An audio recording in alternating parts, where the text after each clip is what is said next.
Magandang umaga, ngayong araw ng Linggo, May 19, 2024, update muli sa lagay ng panahon. Ayon sa Pag-asa, shear line ang nakakaapekto ngayon sa extreme northern Luzon at easterlies naman ang nakakaapekto sa nalalabing bahagi ng ating bansa. Sa kasalukuyan, wala pong minomonitor o namamatang anumang sama ng panahon, low pressure area o bagyo sa loob at labas ng ating Philippine Area of Responsibility. Ngayong araw, asahan maulap na halangitan na may kalat-kalat na pag-ulan at thunderstorms sa Batanes, Cagayan at Isabela na dulot ng shear line.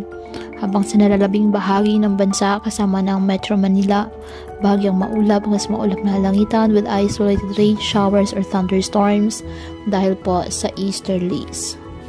Kaya patuloy pa rin po natin na pinag-iingat ang ating mga kababayan sa banta pa rin ng mga posibleng pagbaha at pagguho ng lupa lalo na kapag may malalakas na ulan, at ugaliin po na magdala palagi ng payong o kahit anong panangga sa ulan, hindi ka naman po sa init ng araw kapag lalabas ng ating mga tahanan.